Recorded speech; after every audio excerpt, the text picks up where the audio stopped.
¿Hablas español? Sprichst du Deutsch? Kan du norsk? If you've heard that sound from Babbel before, I bet you do. Babbel is the science-backed language learning app that actually works. With quick 10-minute lessons handcrafted by over 200 language experts, Babbel gets you on your way to speaking a new language in just a few weeks. With over 16 million subscriptions sold and a 20-day money-back guarantee, just start speaking another language with Babbel. Right now, up to 55% off your Babbel subscription at babbel.com/Spotify podcast. Spelled BABBEL.com/Spotify podcast. Rules and restrictions may apply. At Sierra, discover great deals on top brand workout gear, like high-quality bikes, which might lead to another discovery. Getting back in the saddle isn't always comfortable. Good news is Sierra has massage guns. And chafe wipes, too. Discover top brands at unexpectedly low prices. Sierra, let's get moving. Hello, welcome to this week's edition of the Beaver Banter podcast. I'm Nick Daschel, and I cover Oregon State football for the Oregonian and OregonLive. After winning 4 out of the first 5 games, we'll be discussing the low point of the season, which was last night's 42-37 loss in Nevada. Oh, yeah. I was there along with our Joe Freeman, and it was something, all right. Joining me, as always, is former Oregon State defensive end Isaac Hodgins. As someone who played defense his entire life, that must have been painful to watch. Yeah, it wasn't the easiest to watch, especially since it was on CBS Network. And so there's probably a little more viewers than usual. I guess you could just call it the Nevada curse, because I think they were saying on TV the last time Nevada beat a Pac-12 team was when we played them back in 2018 at Nevada. Yeah. So seems like we got a little curse going on there, unfortunately. Yeah, and both games came down to the final play. Yeah, missed a field goal in the 18, and this one was I guess you could say it came down to the final play, but let's be real. I mean, it was a rough game all the way around.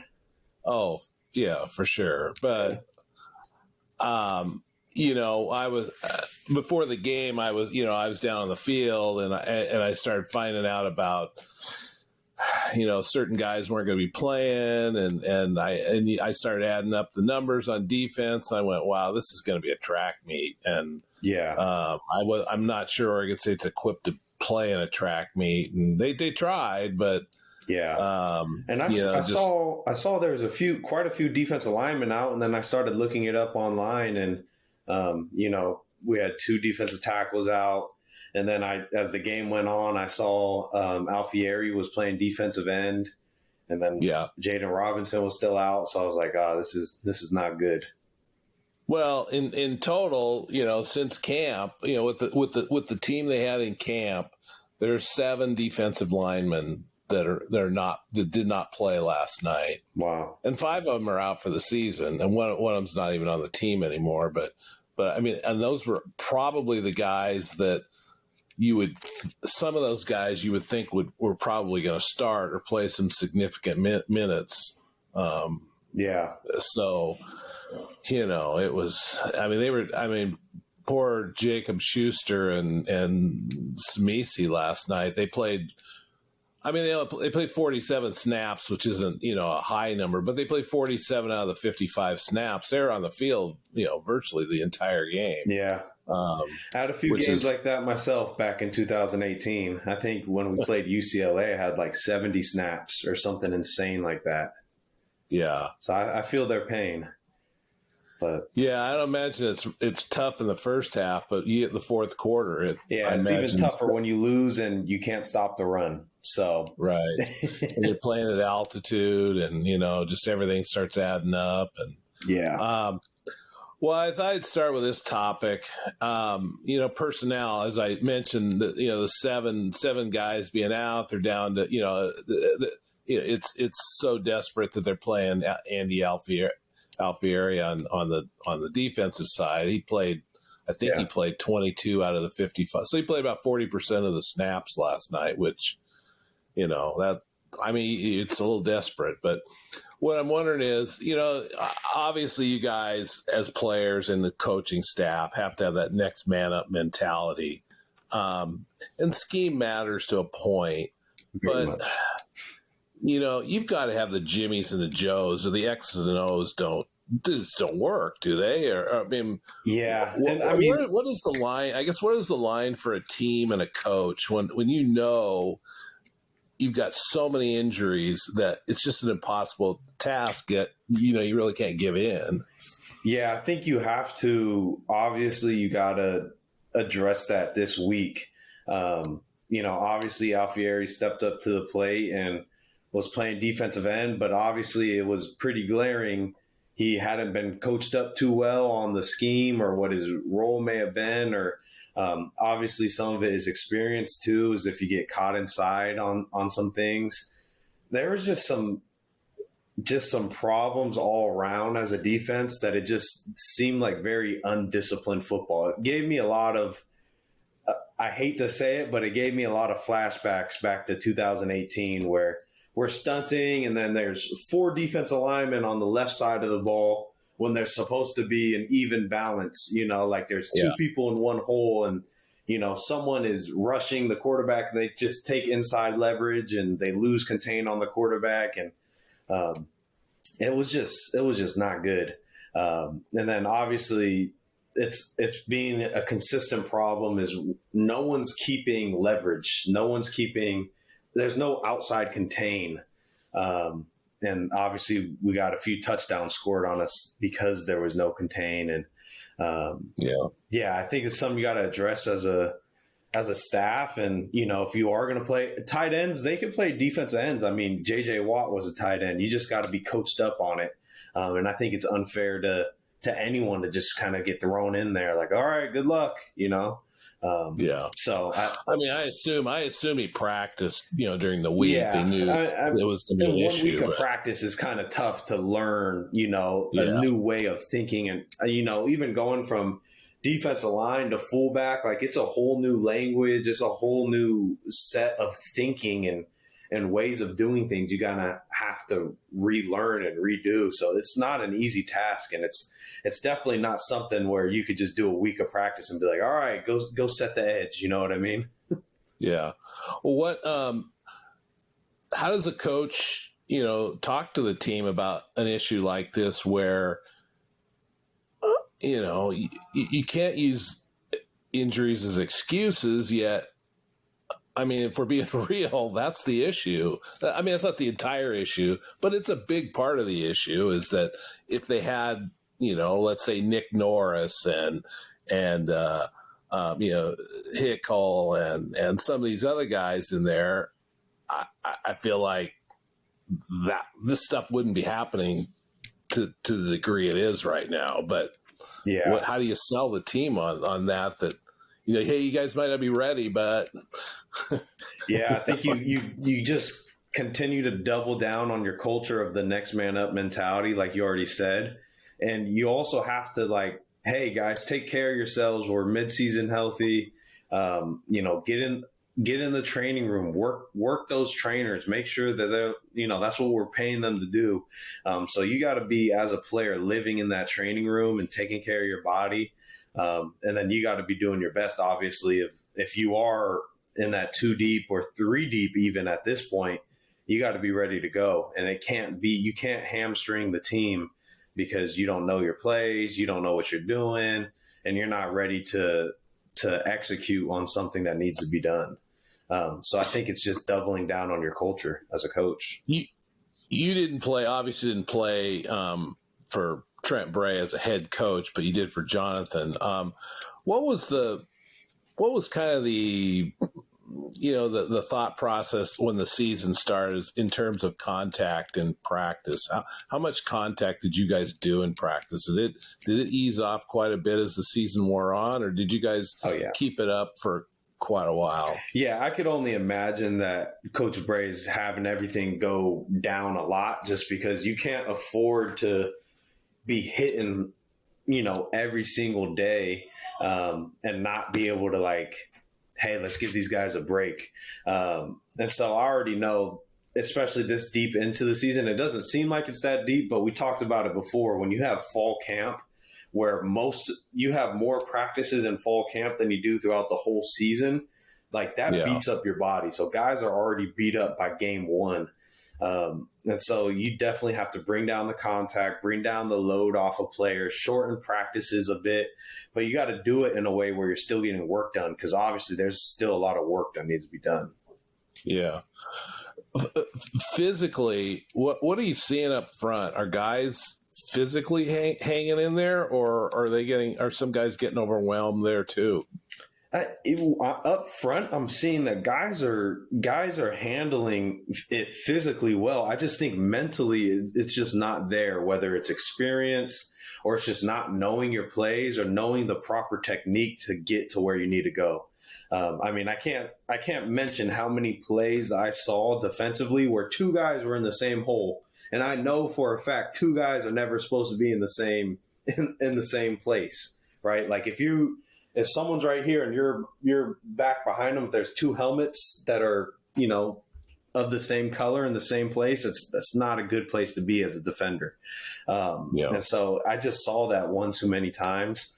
And one of them was a huge touchdown where the Nevada quarterback broke out for like a 40-yard touchdown scramble. Yeah. Right up the gut. So, then we got the back end, Jaden Robinson, Kobe Singleton, Noble Thomas are all out. Andre Jordan went down late yesterday. I mean, the back end doesn't specifically target the run, but they've got some run responsibilities. Afterwards, Skylar Thomas talked to us after the game, and he took it pretty personally. That he blamed it on himself, and he missed a lot of tackles. But I don't know. What are you seeing from the back end? I mean, I'm seeing the back end is having to overcompensate a bit in the run game, just because it just seems like once the running back gets through that first layer of defense, like he's gone. You know what I mean? Like it's almost like the defensive backs are almost feeling like they got a trigger, and they almost are playing linebacker. Like that's not their job. And so if we just have people getting through the first layer of our defense and then there's no one there to stop them, that's not Skylar Thomas's job to be the leading tackler on the team. I'll tell you this much. Do you know who was the leading tackler on our team in 2018? Do you remember? Was it you, was it? No, it wasn't me. It was Jalen Moore. He was our safety. Yeah. And it's like whenever your safety is the leading tackler on your team, that's a bad place to be. Obviously, I know those guys get a lot of tackles, but, they shouldn't be the leading tackler. That just means so much is getting through the defense, the front seven, that he's having to make all the tackles. Like, that's not good. Yeah, I mean, this defense is built for the inside linebackers to be the leading tacklers almost every game. I mean, that's why Oregon State, built up giant, whoever played inside linebacker under Smith always had led the team and pretty much led the Pac-12 in tackles. So and that's just not happening right now, because I think it's a lack of experience, really. I don't think it's a lack of talent, and I don't know if it's a lack of experience, or if it's also a lack of, like, people are just not knowing where they need to be and aren't where they need to be. In this defense, it's pretty simple. Like, you got this gap, you have to cross the guard's face. You get across the guard's face, and if you don't, like, it's a 90-yard touchdown. You know what I mean? So that's the problem with defenses where there's a lot of moving parts. It's like, it's great when it works, but if you're not in the right place at the right time and they get through that first layer, it's bad news. We saw that a lot. So technically, do you think the scheme is good enough, and the guys just aren't doing what they're supposed to be doing? I know for sure that the scheme they do, it works, because I've been in a defense where we do that scheme. It's just, it doesn't work if two people are in the same gap. Like, if I have the A gap, I can't be in the A gap and the middle linebacker's in the A gap. That means the B gap's open. So they're just, that's exactly what's happening. Is people, there's too many hats in one gap. Yeah. you've been on defenses too, where obviously the mantra for when you're playing defense is do your job, don't do somebody else's job, or unless you have to. But but I'm sure you've been on probably 2018 and probably 2019. You're probably on defenses where guys not only try to do their job, but other guys' jobs too. Are you seeing any of that going on? Yeah, I mean, like I kind of mentioned, statistically, it looks like the safeties are kind of having to, they're kind of having to do everyone else's job because they're the leading tacklers. And then, you start to see a lot of people start to become heroes, right? Like if you're an outside linebacker, you start taking inside moves because, you got to get pressure on the quarterback. And that's the least, what we used to say, like that's the easiest route to take. And so you take an inside move, and now the quarterback, you've lost contain, and he goes for, he scrambles and throws a 50-yard pass or whatever it may be. You just got to be able. I mean, their goal was you got to corral this quarterback with good rush lanes, and you got to corral him, and we didn't corral him very well. Right. I don't know if the pass defense is any good or not because they do whatever they want. They just ran the ball. Why would you pass on Oregon State right now? I mean, shoot, you get 8-9 yards a carry. It's like keep running it. I mean, I think their pass defense is pretty good, but I don't know, and we're not going to find out. We'll get to UNLV coming up, but we're not going to find out from them either because all they do is run the ball. So right. Offensively, it seemed like a mixed bag. Oregon State ran 85 plays in the game. 85 to 55. They got a season high 562 yards. McCoy threw for a season high 348 yards. Hankerson, had season career highs for 28 carries, 3 touchdowns, and he almost had, career high for rushing yards. He had 154. Jeremiah Noga had his busiest game of the season. He had 9 targets, 6 catches. Trent Walker, 7 for 96, all in the second half. And your guy, Jermaine Terry, with 5 catches for like 94 yards, season high, career highs, I think. I mean, let's just start with that one there. That first drive, I was sitting there dumbfounded of just like, did we just unlock like Oregon State's next level of offense? Like that was the most beautiful, perfect drive. I mean, you start out with the naked boot, and then you got some powerful rushes by Hank, and it was just a beautiful drive that they put together. And then I just don't know what happened. Obviously, that red zone interception was huge, but I mean, that first, like, that's what I'm talking about. Those naked boots where we're just dumping it off to the tight end. I mean, that's Oregon State football right there. That's pro style football right there that, everyone in the NFL does. And that's something that we've done. And we, for some reason, haven't done it till this point. But there's a lot of good stuff. The only thing missing is, testing the defense deep down the field. But I don't know. Maybe that's just not that. Maybe that's coming. I don't know. But I mean, 6 games into the season, outside of the 4 interceptions last night, I mean, you got to feel pretty good about the way the offense is moving the ball and all that. No, I gained a huge amount of respect and confidence if I'm the coaching staff in Giovanni McCoy. Obviously, there were some things that didn't go your way, some fluke plays like that interception in the red zone. I think there was another interception that was a tipped pass again. But there were some moments where he was standing in the pocket and he was delivering these accurate passes. And I was just like, wow, like if we combine that with the Giovanni McCoy we saw in the previous other games where he's using his legs, like if we see a combination of that, and as he begins to get more veteran and comfortable in his role, like I think there's something to be really excited about here, honestly. I know it was a disappointing loss, but there's a lot of things that were super encouraging in that game, especially offensively. Right. Yeah, I mean, it's going to be a little more challenging without Jam Griffin, and I mean, we still don't really know what's going on there.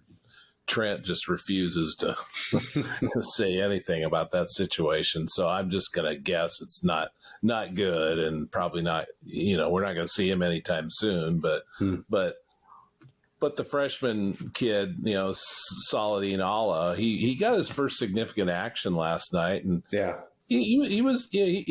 a couple of good runs, and I suspect he's just getting started. He's getting comfortable, and I feel like, I'm not going to say he's Damian Martinez first year at Oregon State, where he just took over in the second half of the season, but I think he's got some potential to give him, maybe not be jam, but maybe be jam light. I don't know, but Hankerson's got to stay in one piece, because 28 carries. He can't. I don't know.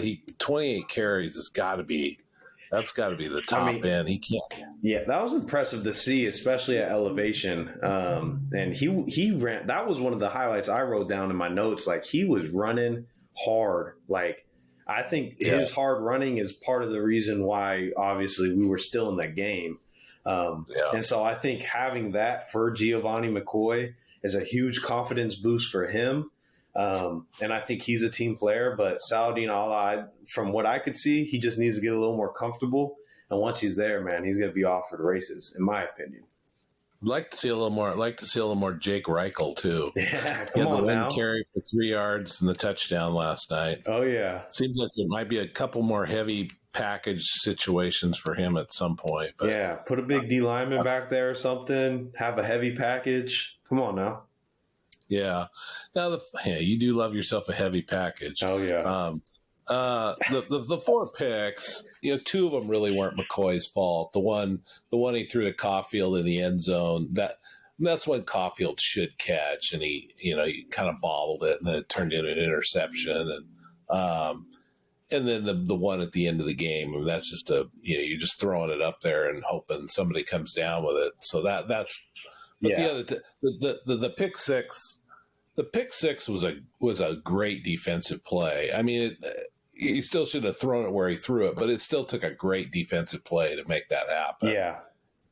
And then the other one was kind of a tip, weird situation. I don't. Yeah. But yeah, he had 2. So I think you don't want to have too many of those games, but yeah, statistically, it's that game is deceiving a bit, because you see what you see the interception numbers or whatever it may be, but like I was surprised me and the commentators, everyone was surprised to see him kind of sit there and not use his legs as much.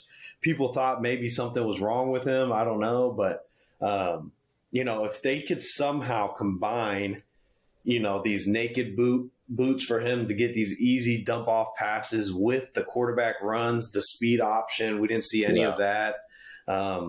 If we could combine these things with the quarterback runs and then getting them comfortable throwing these passes, I think there's something we have brewing here. That was encouraging to see. I was stoked about it. I think with McCoy, I think they're being a little bit cautious with him as far as running, because I don't think he's 100%, and I think he's a little beat up, and I kind of saw that in the previous games. I was like, dude, go out of bounds. Stop trying to truck people's slide, please. Yeah, he's not the biggest guy in the world, for sure. Yeah.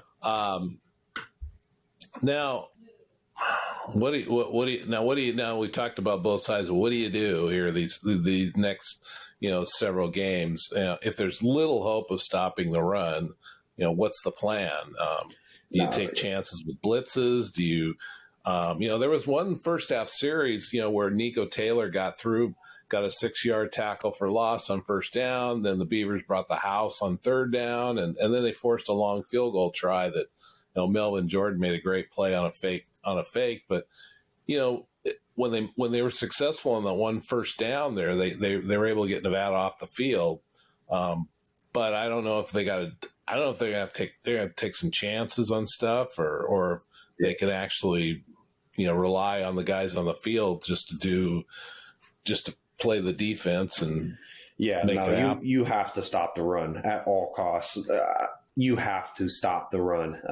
It'd be like trying to play chess with just all pawns. You can't do it. Like, there's no way you can expect to win a football game from here on out if you don't stop the run. Seriously. Like, there's no way.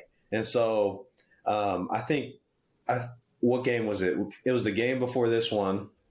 I saw a few packages they were doing. I think it was Colorado State, or maybe it was the game before that one, where they were running a bear package where they had a 0 and then 2-3 techniques, where it was, you had 3 interior defense linemen and then 2 outside linebackers. If that's what you have to do to stop the run, then you got to do that.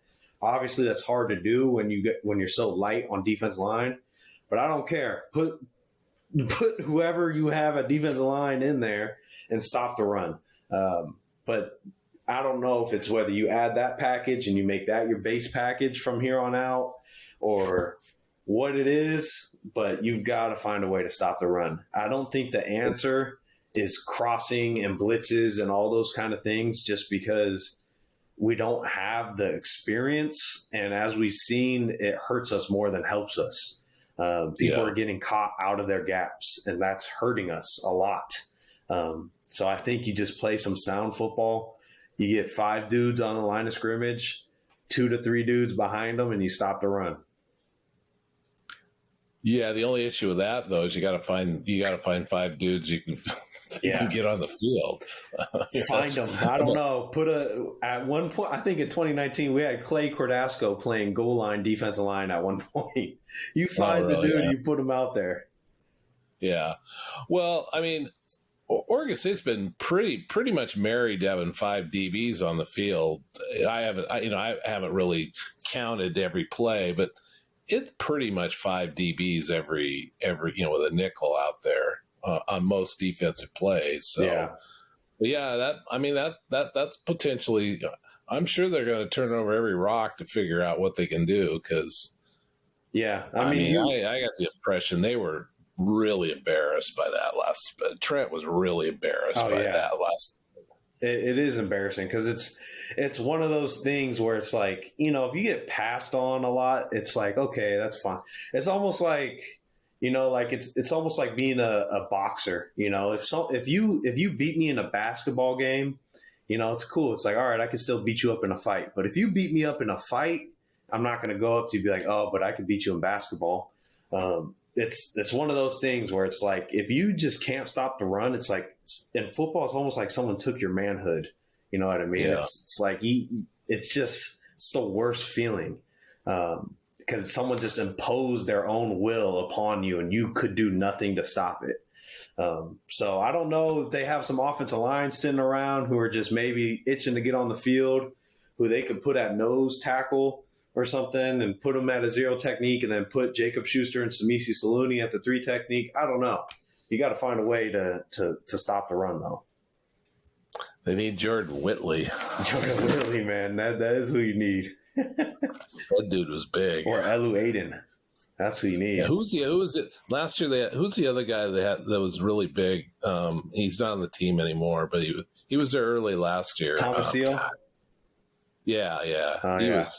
He was immense. That's what I'm saying. You just find some big body who can handle a double team, put him in there, 2-3 techniques, and then you could have an outside line, or you have I don't know what the answer is, so to say, but I know the answer is stop the run, because you are not looking at a schedule where you could just have a poor run defense the rest of the schedule.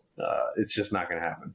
No, they faced 2 of the top 5 run offenses in the country down the stretch here.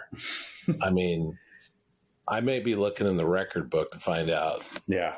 I mean, these things, if stuff doesn't get fixed. That is priority numero uno for sure. Which brings us to the Saturday opponent, UNLV. They're 5-1. They're coming off a 50-34 win over Utah State. They are 4th in the country in scoring, 5th in rushing yards. Their quarterback, who's obviously people have known about the situation with their previous quarterback, bailing on them about an NIL deal, and Williams coming in and he's been great. I mean, he's got 48 carries for 325 yards. They don't really throw it a ton, so he doesn't have much in way of passing stats. But, I mean, their team is averaging 5.84 yards per carry. Oregon State is I hate to bring this up, but Oregon State is last in the country in yards per carry, 6.45. Oh, for defensive? Yes, last. Wow. Number 134. You're saying in yards allowed? On paper, it's just a mismatch. I mean, so, so my thinking is Oregon State, the only way they can win this game is, you got to get a couple of cheapy scores on it, get a couple of takeaways that lead to a couple of easy scores. Maybe you make a couple of special teams plays, which haven't really happened much, then finish those promising drives. That last night, as bad as it got, if they just finished a couple of those drives that, they got down there and didn't finish them, I mean, maybe it's a different game. Right. The interception in the end zone, things like that. Coming up short and having to kick a field goal on 4th and goal at the 2 or 3 or whatever it was. You finish a couple of those drives and No, I mean, that's kind of that was the cardinal sin, obviously, is turning over the ball in the red zone. If you don't do that, if maybe you take 3 points there instead of having that complete change, like that was what, a 14-point swing basically, because you missed out on points and then they got points. So if this game could have, I don't want us to blow it out of proportion because the game could have gone a completely different way. I think priority number one, like this is DEFCON 0, like you stop the run. If you could stop the run this game, I think you have a chance. Because I like what we see from our offense. You just got to stop the run. Obviously, you can't have it both ways, right? You can't stop the run and then also be perfect in pass defense, right? You're going to give a little bit in some areas, but I think if we could get some guys healthy this next week and back in rotation, we could have a shot here. One thing I was going to ask, I forgot about the game last night, a strategy situation. Okay, so there's 7 seconds left. Oregon State's got the ball, I want to say about the 33. I think it was about the 33. The play was to throw it in the end zone, the last play of the game. I was thinking, why not go for one of those quick sideline 10 to 12 yard, get it in 5 seconds. I mean, they were great doing that against Colorado State. And get it to where you still have maybe a second or 2 left on the clock, get out of bounds. Yeah. So now you're looking at maybe 21 yards, or you don't have to loft one up there into, you could drive a ball into somebody running a pattern or something. I don't know. I don't know what's going through your mind when you're watching the final. Yeah, I agree with you. I don't really see, because they were already, Nevada went into a prevent defense where they had like 3 dudes on the goal line. And there was, I think, between our receiver and then the next defender was like 10 yards at least. So if you could get a quick out and you're confident you could do it accurately and your guy could get out of bounds, that's most important, obviously. It's just so tight. 7 seconds is tight, though. It's really tight. It is, but I mean, you don't have a lot of options in that situation. I just feel like those Hail Mary plays are. Yeah. I mean, shoot, Trayshawn Harrison happens once a career. Yeah. That was awesome. I kept thinking about that play on the last awesome, drive, man. Yeah, I'll never forget that one. That's one you're not going to ever forget. The other thing is too, they're coming home where Oregon State's 18-3 in research, so that's not a situation that could be discounted. I mean, the team does play better at home. Yeah. The 3 losses are to 3 really good teams: SC, Washington, and Oregon. All top 10 teams when they came to research. So we do have that. UNLV's got some advantages, obviously, but they're going to have their hands full with Oregon State's offense, I think. Yeah, no, our offense was hitting on all cylinders, in my opinion. Obviously, you had those few mistakes, but it just looked like guys were out there confident. Like Jermaine Terry was out there confident. Hank was out there confident. Giovanni McCoy was out there confident. Even when that interception happened, I saw him on the TV. He was still smiling. He still had his whereabouts about him. He wasn't down in the dumps. So like it seems like his offense is very confident. The problem is when we get into this sort of scenario where your offense is doing really well and your defense is struggling, there begins to be a lot of finger pointing and it's your fault. No, it's his fault. No, it's you. Come on, defense. What are you guys doing?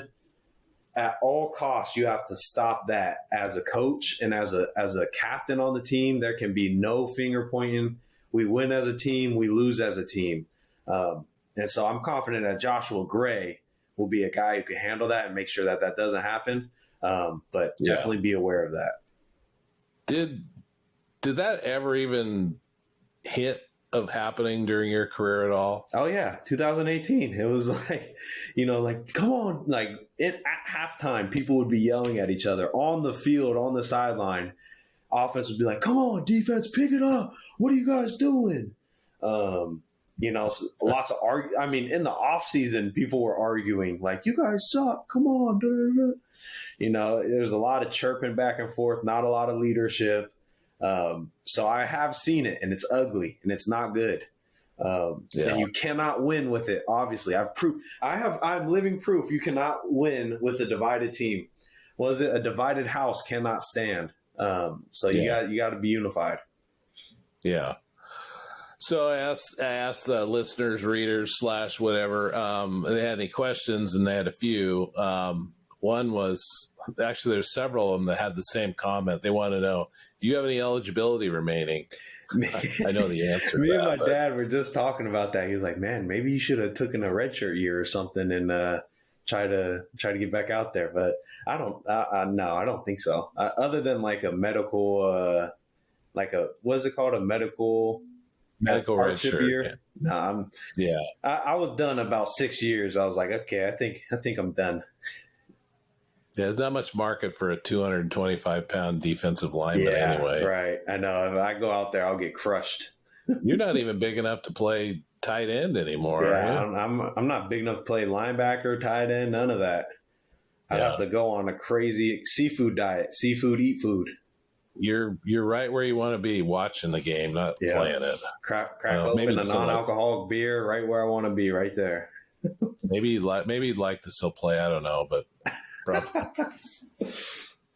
So one question here, it says, when you played for Bray, he was promoted defensive coordinator. Do you think Bray would step in and start taking over the defensive calls? And how do you think that the team would receive something like that? Oh, that's a tough question. Ooh, that thought has crossed my mind. I honestly don't think that it's a scenario where Coach Bray would have to step in, because it's not necessarily a scheme problem. Yeah. That's not the problem here. The problem is guys are not doing their job and they're not where they're supposed to be on the field. So if anything, there just needs to be more focus in these areas of like, hey, if we're going to run this defense, you got to be in your gap. Do not be out of your gap. And this is the technique you use to do it. And you drill it and you drill it and you drill it and you drill it. We've ran similar defenses from 2018, and the difference is that people were then doing their jobs. And so you just I don't think it's necessarily Coach Bray takes over the play call and that's going to change much of anything, to be honest. Yeah. This next one's always one of my favorites, because fans sometimes love to think that they can recognize talent, I guess. And this guy says, our defense has limited talent, and this must be recognized by our coaches. And I guess he just doesn't believe there's enough talent out there. I don't know. it's hard to say. I mean, when half the guys are not dressed down, it's hard to say what's out, what you got. Right.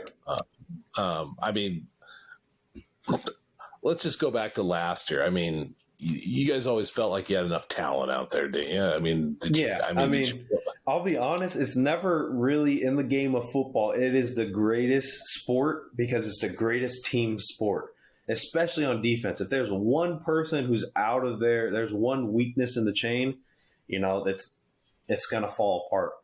I'll challenge that person who asked that question. Go to 2018, watch the game film, and look at the people we had on the field. We had Elu Aiden, who's one of the best defensive linemen I've seen.